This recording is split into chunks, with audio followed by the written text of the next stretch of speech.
Good evening everyone. Audio video clear है आप लोगों तक?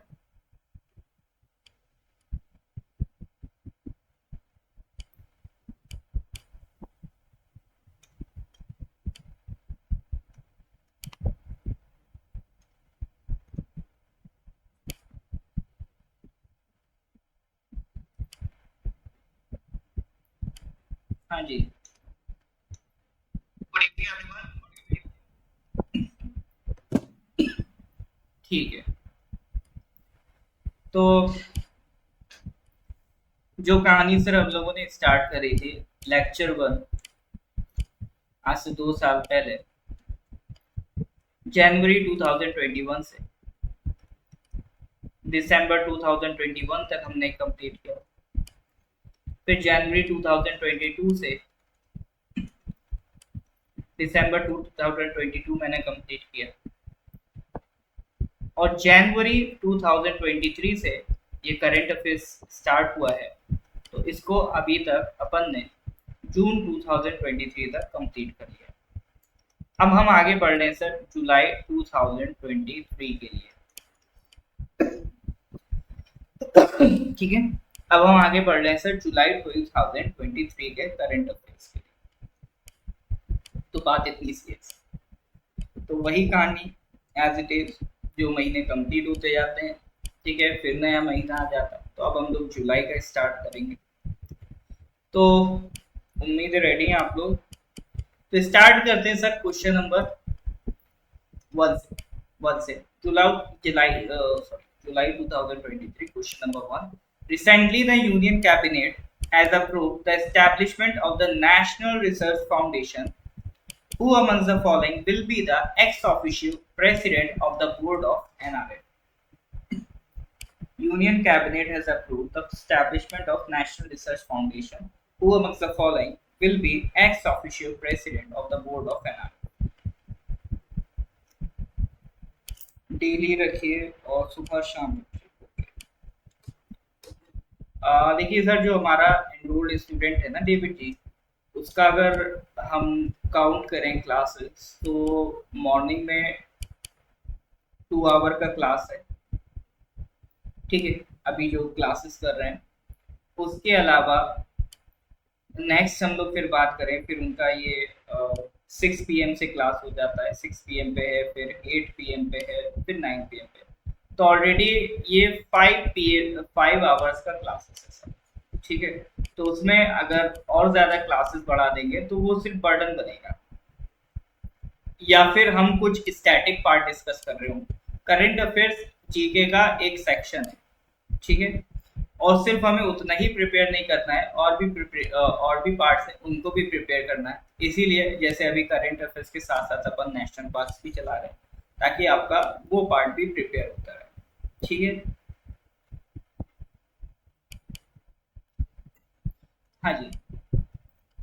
Union Cabinet has approved the establishment of National Research Foundation.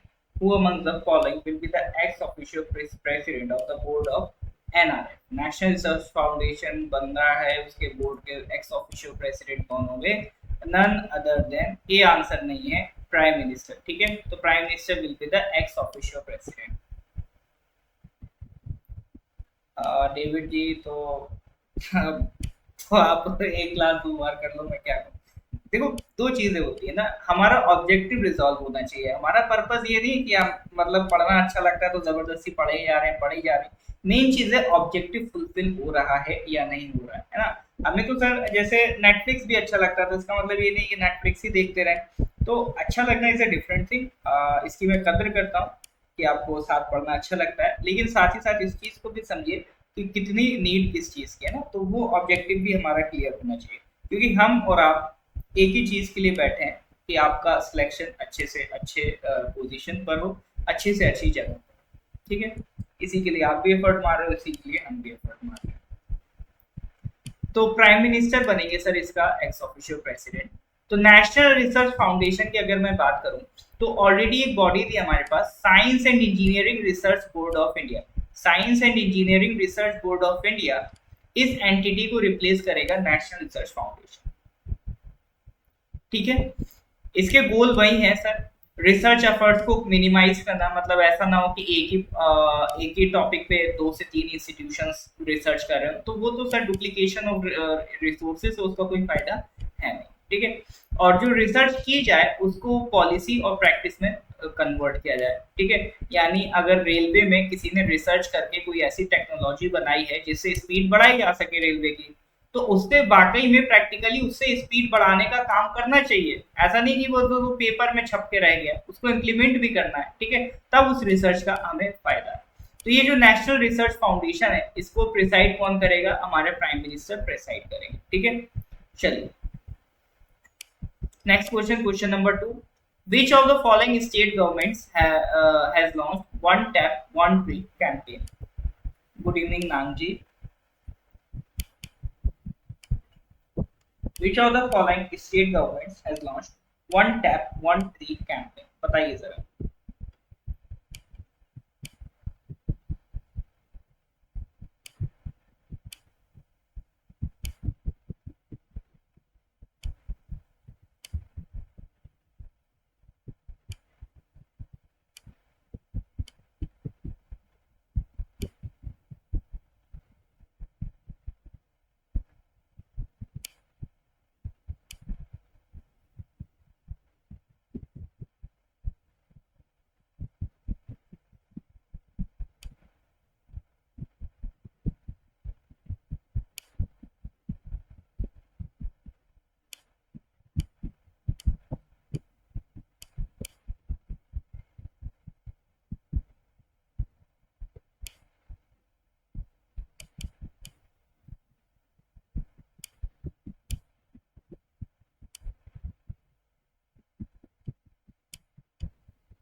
देखो PDF already जून तक का अपलोड हो चुका है, तो ये जो वीडियो का डिस्क्रिप्शन है उसमें लिंक है, वहां से आप पीडीएफ डाउनलोड कर सकते हैं। स्टिल वहां पे आपको दिक्कत आ रही है, नहीं डाउनलोड हो रहा है, तो मुझे व्हाट्सएप कर दीजिए 9990784642, ठीक है, 9990784642 इस नंबर पे व्हाट्सएप कर दीजिएगा, मैं आपको पीडीएफ प्रोवाइड कर दूंगा, ठीक है। Which of the following state governments has launched one tap one tree campaign? तो भैया correct answer is Uttar Pradesh, ठीक है। देखो भारत सरकार की एक स्कीम है हर घर जल, मतलब यूपी को तो कंसीडर ही नहीं करना, मतलब ट्री व्री कहाँ यूपी वाले लगाते होंगे, है ना, ऐसा नहीं है, यूपी भी काम करता है, ठीक है। तो ये स्कीम यूपी की है।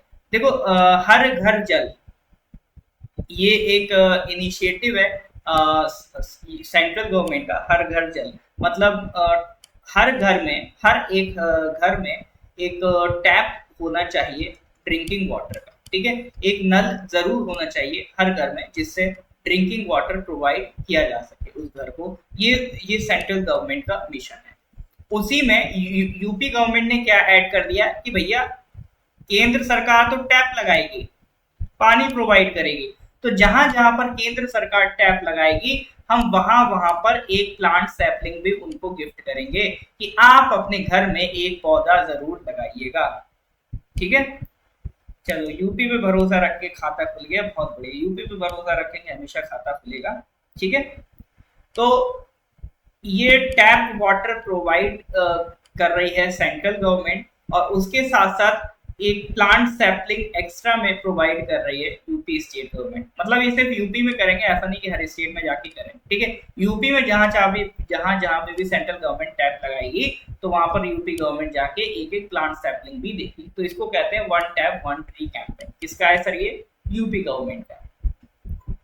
अगला सवाल बहुत इंपॉर्टेंट है। Recently, India's first ever comprehensive list of critical minerals has been released. It has been identified how many critical minerals for India. देखो हर कंट्री अपनी एक लिस्ट निकालती है क्रिटिकल मिनरल्स की, तो हमने भी निकाली है क्रिटिकल मिनरल्स की लिस्ट, और इसके अकॉर्डिंग इंडिया इस लिस्ट में कितने मिनरल्स को as a critical minerals identify किया गया है, ये क्वेश्चन है। क्रिटिकल मिनरल्स होते क्या है? देखो क्रिटिकल वर्ड वहां यूज होता है जहां मामला आ या पार, ठीक है। जैसे अगर किसी की सिचुएशन क्रिटिकल है, मतलब या तो वो बच जाएगा या वो निकल जाएगा, तो उसको कहते हैं क्रिटिकलिटी। तो क्रिटिकल वो पॉइंट है जिसके बियॉन्ड मामला आर या पार होता है, ठीक है। तो क्रिटिकल मिनरल्स यानी वो इंपॉर्टेंट मिनरल्स हैं जिस जो अगर हमें अवेलेबल नहीं हुए तो हमारी इकोनॉमी रन नहीं कर पाएगी। तो हमारी इकोनॉमी के लिए, हमारी नेशनल सिक्योरिटी के लिए जो मिनरल्स बहुत ज्यादा इंपॉर्टेंट है उनको हमने क्या कहा, क्रिटिकल मिनरल्स, ठीक है। तो उसकी एक लिस्ट प्रिपेयर की गई है कि कौन कौन से मिनरल्स हमारे लिए क्रिटिकल मिनरल्स हैं। तो अगर हम करेक्ट आंसर की बात करें तो इट इज 30, ठीक है। तो 30 मिनरल्स की पूरी लिस्ट है जिसे हमने कहा है क्रिटिकल मिनरल्स। ये रहे वो सर 30 मिनरल्स। मुश्किल है वैसे याद हो पाए, जितने भी ध्यान रखो रख लेना, एंटीमनी, बेरिलियम, बिस्मथ, ठीक है। तो ये सारे आपके क्या है, क्रिटिकल मिनरल्स। अच्छा, इसमें ये रेयर अर्थ मिनरल्स भी हैं, रियर अर्थ एलिमेंट्स। इनको ये 17 रियर अर्थ एलिमेंट्स को एक सिंगल एंटिटी काउंट किया गया है, ठीक है। ये 17 रियर अर्थ एलिमेंट्स, जो ये वो एलिमेंट्स है जो मतलब हमारी अर्थ में बहुत ही लिमिटेड, बहुत ही रेयर क्वांटिटी में मिलते हैं, ठीक है। इनके बारे में भी हम पिछले मंथ की करंट अफेयर्स में डिस्कशन कर चुके हैं रेयर अर्थ एलिमेंट्स के बारे में।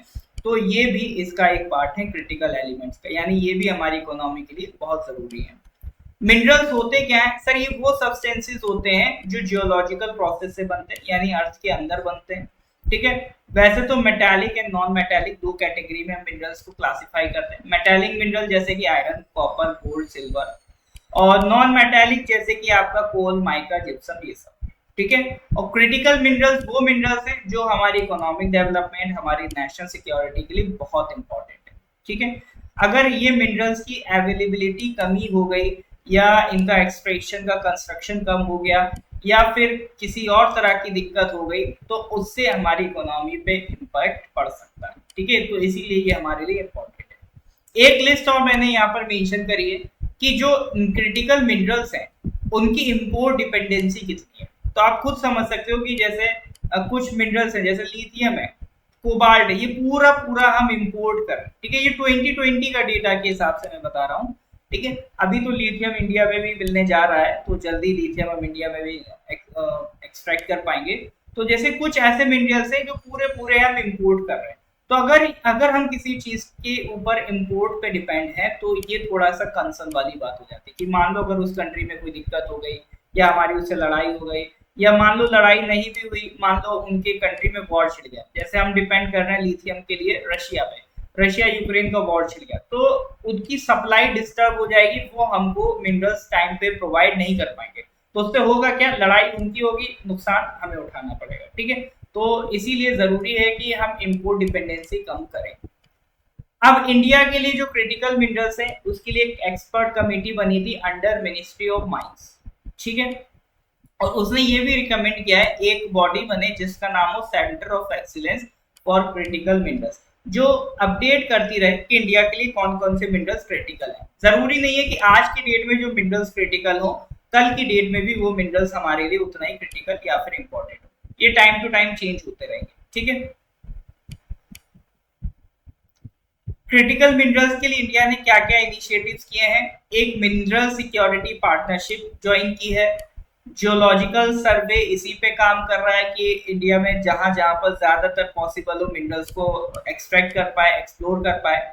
और एक जॉइंट वेंचर, ध्यान रखना, काबिल याद रखना, तो ये इसीलिए बनाया गया to ensure the supply of critical minerals, कि क्रिटिकल मिनरल्स की सप्लाई डिस्टर्ब ना हो, उसके लिए एक जॉइंट वेंचर बनाया गया काबिल।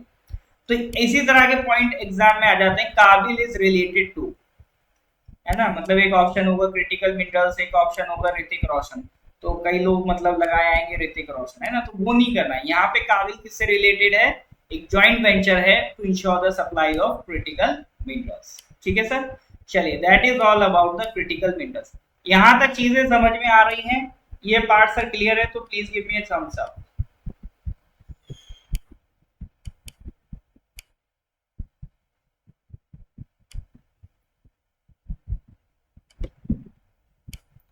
हाँ जी सर, यहाँ तक चीजें क्लियर है तो please give me thumbs up.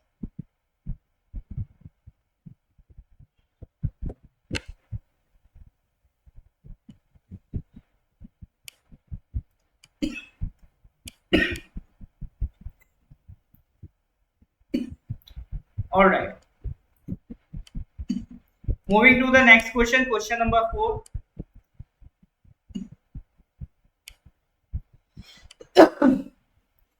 Recently, who amongst the following has been awarded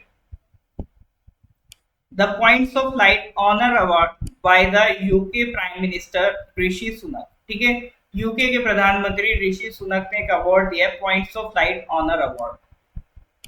तो किसको दिया है? वो जो पर्सन है वो ब्रिटिश इंडिया के टाइम के पर्सन है। Who among the following British Indian has been awarded the Points of Light Honor Award by the UK Prime Minister Rishi Sunak? बताइए sir.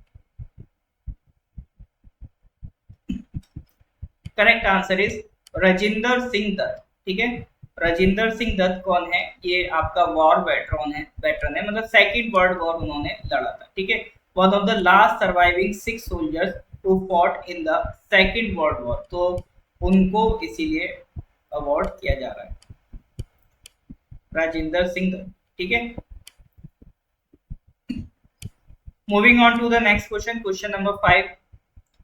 Recently, the India Pavilion was inaugurated at the World Mining Congress 2023. It was held in which of the following countries? Recently, the India Pavilion was inaugurated at the World Mining Congress 2023. It was held in which of the following countries?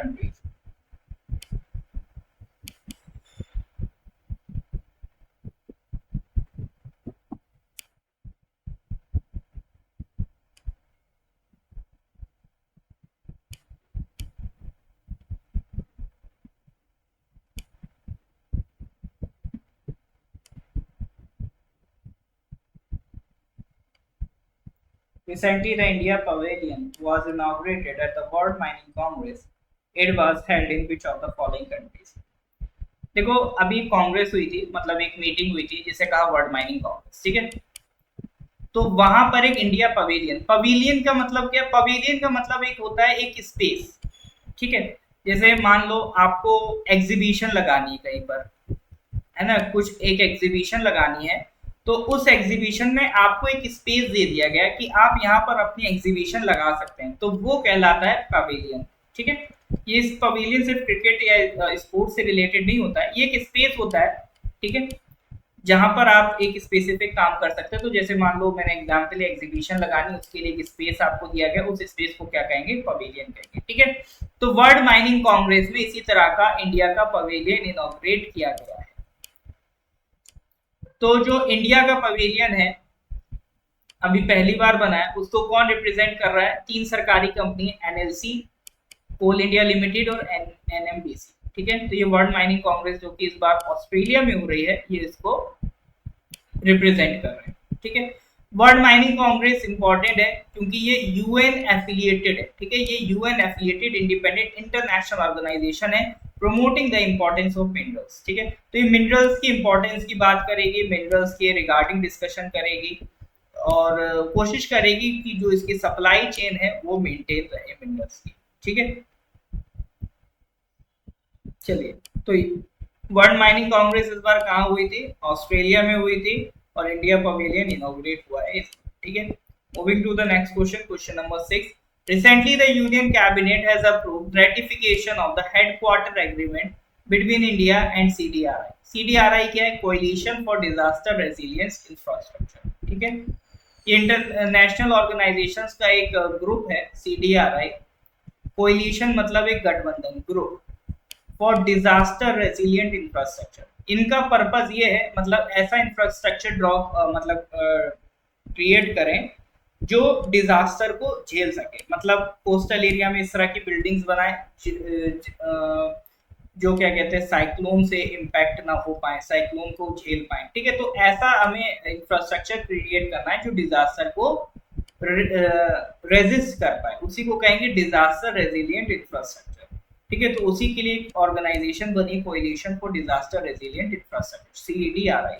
तो India और CDRI ने मिलकर एक headquarter agreement ratify किया है तो उस agreement के बारे में पूछ रहा है। सॉरी, सवाल यह है कि सीडीआरआई का हेडक्वार्टर कहाँ है। तो सीडीआरआई का हेडक्वार्टर कहाँ है सर? न्यू दिल्ली में। ठीक है। इसमें कई कंट्रीज की गवर्नमेंट्स हैं, यूएन की एजेंसीज हैं, कई banks in multilateral international banks involve हैं, प्राइवेट सेक्टर इन्वॉल्व है, और अलग डिफरेंट डिफरेंट तरह की इंस्टीट्यूशंस इन्वॉल्व हैं, जिनका काम ये है कि प्रमोट करें डिजास्टर रेजिलिएंट इंफ्रास्ट्रक्चर। ठीक है, ताकि क्लाइमेट चेंज होने की वजह से बार बार जो इंफ्रास्ट्रक्चर का नुकसान होता है उससे बचा जा सके। ठीक है। अभी तक अगर आप देखोगे 31 कंट्रीज इसका पार्ट है। Asian development bank, world bank, UNDP, इस तरह की इंस्टीट्यूशन भी इसका पार्ट है। अब इसमें हमने जो हेडक्वार्टर एग्रीमेंट साइन किया है उससे फायदा क्या होगा? उससे फायदा ये होगा कि जो सीडीआरआई है, इस इंस्टीट्यूशन को क्या प्रोवाइड की जाएगी? इम्यूनिटी प्रोवाइड की जाएगी इंडिया में। ठीक है। इनको एग्जेम्पशन, इम्यूनिटीज और प्रिविलेजेस दी जाएंगी, ताकि अगर इन्हें इंडिया आना है, इंडिया में आके कोई काम करना है, तो बहुत इजीली और स्मूथली ये अपना काम कर सकते हैं, है ना। इनको मतलब ऐसा नहीं कोई बार बार परेशान कर रहा है, इनकी गाड़ी मतलब कोई टो करके ले गया, इस तरह की चीजें ना हो, वो स्मूथली अपना काम कर पाए। इसीलिए under the UN privileges and immunities act 1947 उनको एग्जेम्पशंस, इम्यूनिटीज और प्रिविलेजेस दी गई हैं, ताकि वो इंडिया में अपने काम को इफेक्टिवली कर पाए। ठीक है। अब देखो इम्यूनिटी क्या होती है। इम्यूनिटी का मतलब होता है कि जैसे मान लो कोई, जैसे जो हमारे डिप्लोमेट्स होते हैं, मान लो यूएसए का कोई एम्बेसडर है, वो इंडिया में आएगा, उसे इम्यूनिटी मिली है। इम्यूनिटी मिलने का मतलब ये है कि अगर वो मर्डर कर देगा तो इंडियन लॉ के अंडर उसको चार्ज नहीं किया जा सकता। ठीक है। इंडियन लॉ के अकॉर्डिंग उसको सजा नहीं दी जा सकती। अगर यूएस एम्बेसडर ने कहीं गाड़ी गलत जगह पार्क कर दी तो पुलिस उसका चालान नहीं कर सकती। ठीक है। तो इंडियन लॉज उस पर काम नहीं करते हैं, तो इसको कहते हैं इम्यूनिटी। तो अगर सीडीआरआई वालों के पास भी इम्यूनिटी होगी तो वो स्मूथली इंडिया में अपना काम कर पाएंगे। ठीक है। ये पर्पज है आपका हेडक्वार्टर एग्रीमेंट का। I hope it is clear. हाँ जी सर, यहाँ तक चीजें क्लियर है? क्लियर है तो sir please give me thumbs up. हाँ जी सर, समझ में आ रहा है कि नहीं आ रहा है? अगर क्लियर हो रहा है तो सर आगे बढ़ते हैं। आगे बढ़ते हैं नेक्स्ट क्वेश्चन पे। Question number 7, recently which of the following police forces has launched India's first police drone unit for aerial surveillance? ठीक है। किसी एक स्टेट की पुलिस ने पुलिस ड्रोन यूनिट क्रिएट कर दिया पूरा, मतलब अब ड्रोन उड़ा करेंगे धनाधन, है ना। एरियल सर्विलेंस हुआ करेगा, जहां पर भी कोई चोरी करते पकड़ा गया, ड्रोन तुरंत इन्फॉर्म कर देगा, हाँ भैया यहाँ ये चोरी हो रही है। ठीक है। तो ये कह सकते हो अपग्रेडेड वर्जन है सीसीटीवी कैमरास का। सीसीटीवी कैमरा एक जगह पे लग के नजर रखेंगे, ये पूरा सर्विलेंसिंग टहलते रहेंगे, जैसे पुलिस होती है ना, आपने देखा होगा रात में घूमती है चेक करने कहीं दिक्कत तो नहीं चल रही है, तो इसी तरह से ये ऊपर से चेक करते रहेंगे सर्विलेंसिंग के लिए। तो ये काम कहाँ पर हो रहा है सर? ये आपका हो रहा है चेन्नई पुलिस ने काम किया। ठीक है। ये द ग्रेटर चेन्नई पुलिस ने ये आपका पुलिस ड्रोन यूनिट को लॉन्च किया फॉर एरियल सर्विलेंस। चलिए moving to the next question, question number 8, recently India won the Asian kabaddi championship 2023 men's category. तो ये कबड्डी चैंपियनशिप कहाँ हुई थी? सवाल ये है कि सर ये चैंपियनशिप हुई कहाँ? India won the Asian Kabaddi Championship 2023. It was held in which of the following countries?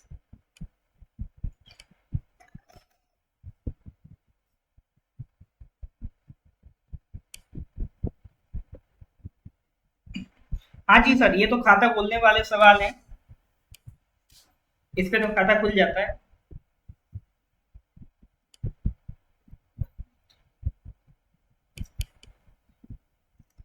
Okay, it is south Korea.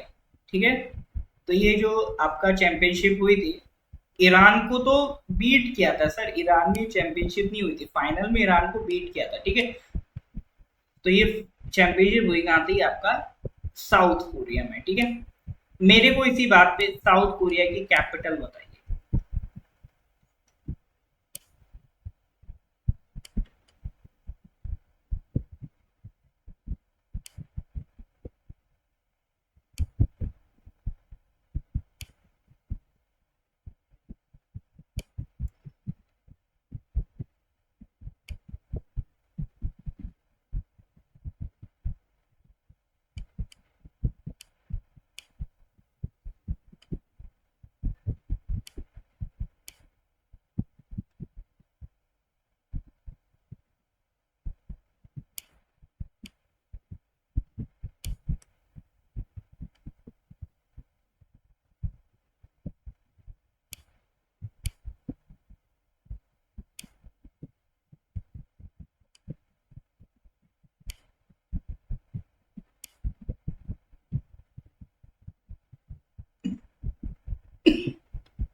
बिल्कुल। साउथ कोरिया की कैपिटल क्या है? सियोल। ठीक है। Moving to the next question, question number 9। Which of the following countries has unveiled a new futuristic smart city Arkadak? ठीक है, जैसे India में स्मार्ट सिटीज बन रही हैं, ऐसी बाकी और कंट्री, जैसे अभी कुछ टाइम पहले हम लोगों ने सऊदी अरेबिया में पढ़ा था, एक फ्यूचरिस्टिक स्मार्ट सिटी बन रही है। इसी तरह से एक और कंट्री है, उसमें भी फ्यूचरिस्टिक स्मार्ट सिटी बन रही है और उसका नाम है आर्कादाग। तो सवाल ये है कि सर ये कौन सी कंट्री में लोकेटेड है? आर्कादाग आपका कौन सी कंट्री में लोकेटेड है? Question is.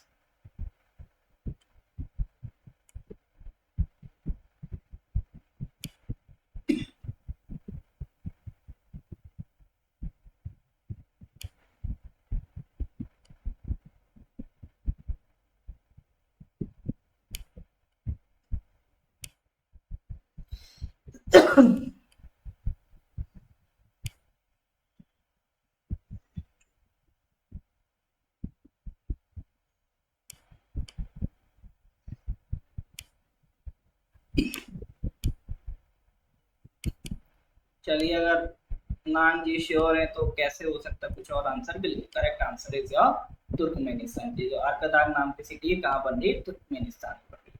तुर्कमेनिस्तान किधर है सर? ये अफगानिस्तान, इंडिया, पाकिस्तान, अफगानिस्तान। अफगानिस्तान से आगे बढ़ोगे तो ये ईरान, ईरान के आगे बढ़ोगे तो ये कजाकिस्तान, उज्बेकिस्तान, तुर्कमेनिस्तान और इधर ताजिकिस्तान। ठीक है, तो ये आपका तुर्कमेनिस्तान है। और तुर्कमेनिस्तान की कैपिटल ध्यान रखेंगे आशगाबत। ठीक है, तुर्कमेनिस्तान की कैपिटल ध्यान रखेंगे आशगाबत। ठीक है, चलिए, तो ये हो गया 9th क्वेश्चन। अगला सवाल खाता खोल देने वाला सवाल है। Which of the following companies has been announced as the lead sponsor of India's national cricket team? India's national cricket team का लीड स्पॉन्सर किस कंपनी को अनाउंस किया गया है? ड्रीम इलेवन, एडिडास, मीशो या अमेजॉन? ठीक है, वैसे तो कोई क्वेश्चन खास नहीं है मतलब, लेकिन इस तरह के भी छुटपुट क्वेश्चन कभी कभी पूछ लेते हैं। जैसे अभी क्रिकेट से रिलेटेड 2 सवाल आ गए थे आपका यूडीसी में। इस बार 5 स्पोर्ट्स के थे जिसमें से 2 क्रिकेट से थे, तो ये क्वेश्चन पूछा जा सकता है। तो अगर पूछा जा सकता है तो पढ़ दो। वैसे आंसर तो सर सिंपल है, बिल्कुल। कौन सी कंपनी है?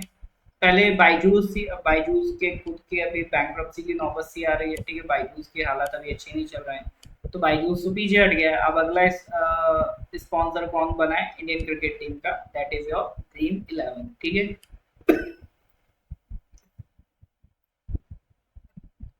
Moving to the next question, question number 11।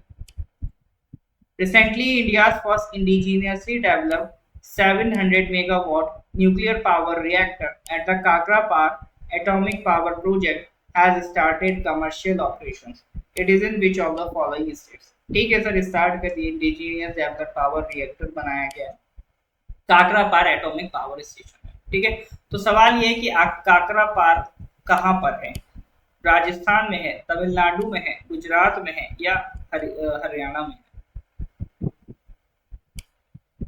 अच्छा भैया, पैसा आ रहा, मुझे लगता है शायद अब पैसा तो पिंकी जी सभी हारते हैं, मतलब मेजोरिटी हारते हैं। तो वो तो कहने के लिए होता है कि हाँ कभी कुछ फायदा होगा। मेजोरिटी मैंने देखा वो अगर फायदा करते भी तो इतना मेहनत करके बेचारे 10-20 रुपए कमा लेते हैं। तो ये सब टेक्निक्स होती हैं फंसाने की।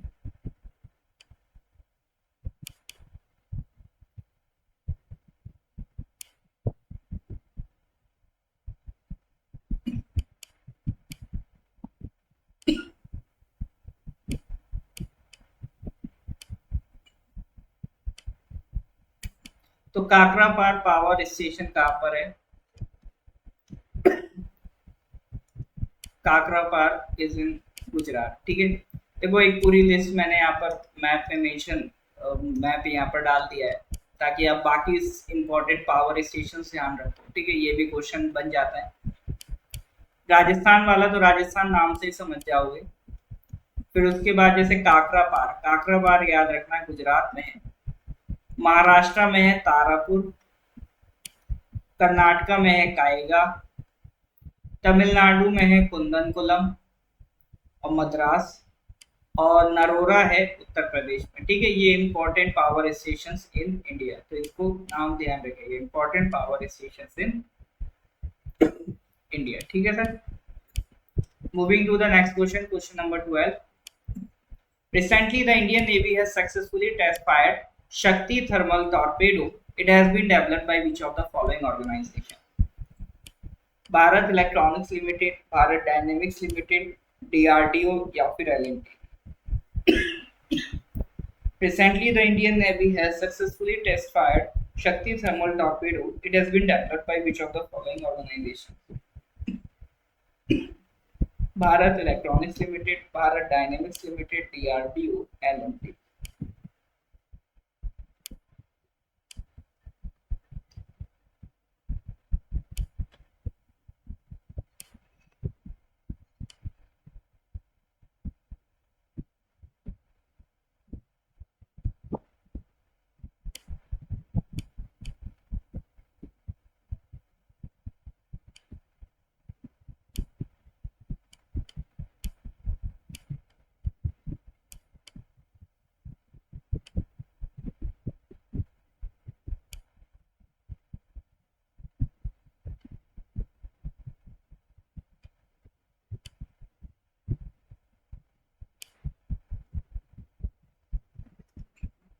शक्ति थर्मल टॉर्पेडो, देखो जितना भी मिसाइल, ये सब डिफेंस से रिलेटेड आइटम है, इंडिया में कौन बनाता है? तो ध्यान रखेंगे sir, it has on been build by DRDO. ठीक है, DRDO defence research development organisation, headquarter Delhi में है, under the ministry of defence DRDO आता है। ठीक है, डीआरडीओ किसके अंडर आता है, इसको रिलेटेड कभी कभी डाउट हो जाता है, लोगों को लगता है ministry of science and technology के अंडर आता है, नहीं सर, ये किसके अंदर आता है? ये मिनिस्ट्री ऑफ डिफेंस के अंदर आता है। ठीक है, करंट इसके चेयरमैन कौन है? Doctor Samir V Kamat is the chairman है, और 1958 में आपका डीआरडीओ स्टैब्लिश हुआ था। इसमें पहले के कुछ institutions like technical development establishment, directorate of technical development production with defence science organisation, ये सब मिलकर 1958 में फाइनली क्या स्टार्ट हुआ था आपका डीआरडीओ। ठीक है सर, चलिए नेक्स्ट क्वेश्चन पे आते हैं, question number 13। Recently, the Union Finance Ministry has allowed all the public sector banks and 4 private sector banks to open the Mahila Samman Saving Certificate accounts. What is the interest rate offered under this scheme? देखो, ये महिला सम्मान saving certificate scheme आई थी अभी जो इस साल का बजट अनाउंस हुआ था, बजट में सर ये स्कीम अनाउंस की गई थी। ठीक है, महिला सम्मान सेविंग सर्टिफिकेट स्कीम। तो सवाल सिंपल ये है कि भैया जो बजट में ये स्कीम अनाउंस की गई थी उसमें इंटरेस्ट रेट क्या ऑफर किया गया था? तो जब फरवरी का करंट अफेयर्स पढ़ा था तब भी हमने इस स्कीम को पढ़ा था, अब चूंकि ये फिर से न्यूज में तो एक बार फिर से पढ़ लेते हैं। ठीक है, तो इस स्कीम के तहत क्या इंटरेस्ट रेट गवर्नमेंट ऑफर कर रही है? 6.5 में तो कौन जाएगा फिर, 6.5 तो कम है सर, 6.5 कम है,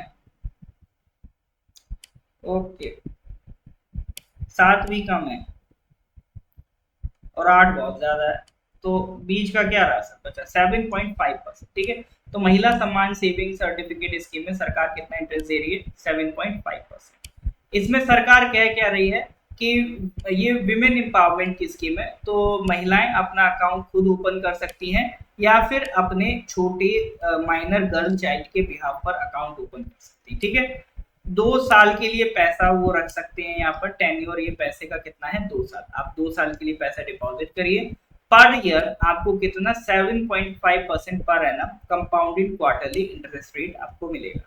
अब देखो आपको मैथ्स भी देना है, तो अब घर जाके निकाल लेना कि इसमें मैक्सिमम लिमिट कितनी है। मिनिमम लिमिट है 1000 रुपी की, मैक्सिमम लिमिट है 2 लाख रुपी की। ठीक है, तो कैलकुलेट कर लेना, अगर किसी ने 2 लाख रुपी रखा तो 2 साल बाद कंपाउंडेड क्वार्टरली 7.5% पर एनम पे कितना इंटरेस्ट रेट बनेगा। ठीक है, तो इसको कैलकुलेट करना, तो कैलकुलेट करोगे तो अपना जीके तो करंट अफेयर्स कर ही रहे हो, साथ ही साथ मैथ्स की भी प्रैक्टिस हो जाएगी। ठीक है, चलिए तो इसको ध्यान रखिएगा, इसमें इंटरेस्ट रेट कितना दे रही है सरकार? 7.5%। क्लियर है सर, यहाँ तक कोई डाउट है? हाँ जी सर, यहाँ तक कोई डाउट है तो please to let me know. Clear है तो sir please give me thumbs up.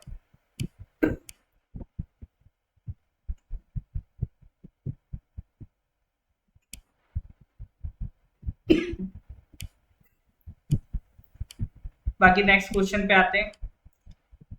Which of the following space agencies has launch the Euclid space telescope? एक मैथमेटिशियन थे यूक्लिड साहब, उनके नाम पे यूक्लिड स्पेस टेलीस्कोप रखा गया है। तो कौन सी स्पेस एजेंसी ने इसको लॉन्च किया? यूरोपियन स्पेस एजेंसी, रॉस्कोमोस, या फिर जाक्सा, या फिर चाइना नेशनल स्पेस एडमिनिस्ट्रेशन?